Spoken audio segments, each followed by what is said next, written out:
Hey, how's it going? I'm your host, Julian Kelly, and you are now tuning into Marketing Fruit.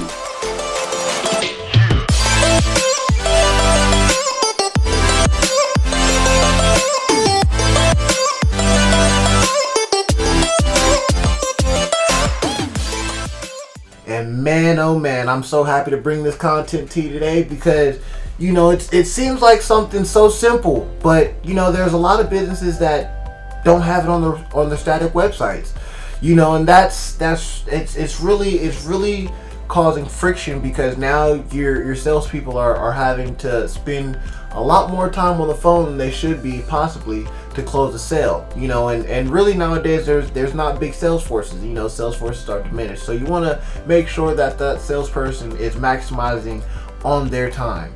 So you want to anticipate a lot of questions that your potential buyer may have, put it in that frequently asked questions page or section on your website, and make sure you try to do at least the basic questions. When there's a report out from Demand Gen that shows that 95% of buyers choose a solution provider based on the provided information and content to help navigate them through each stage of the buying process. So if that didn't make sense, I guess in other words, you're saying early on in the buying process, most prospects have a lot of similar questions. You want to anticipate them and provide answers in the content you publish and promote it online. If you're not sure what those questions might be, you're gonna have to go out there and do a whole lot of attempted selling, so that way you can see what questions are being asked of you, if there's any questions that's being asked of you, if that bell cow is not ringing all the time. But you always want to have it out there. If the bell cow is ringing all the time, you it sounds like you're doing what you're supposed to do. But if that bell cow is not ringing all the time, you have to remember that your potential buyer wants to make an informed decision. They may have common questions that the next buyer is going to have.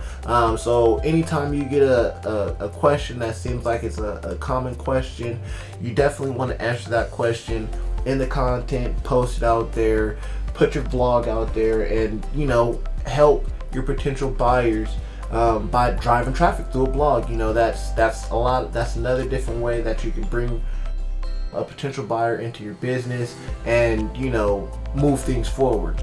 And as I always say, if you find that this is becoming difficult or you're still having friction in your business, things aren't running as smoothly, this is one problem of many problems, you can always give us a call at the Kelly Enterprise, or stay tuned, of course, to more episodes of Marketing Fruit. We're always here trying to give as much golden nuggets as possible to make things easier as a business owner. I always talk about a podcast I listened to back in the day where they were speaking about how 90% of business owners were self-employed, or not 90% of business owners, I take that back. 90% of people in America were self-employed and 10% of people were employed. And now in today's world, that number has flipped. So, anything that I can do to help business owners stay in business, we're always here to help. So, I hope that did help, and stay tuned to the next episode because we'll always be giving some more golden nuggets. Bless up, everybody.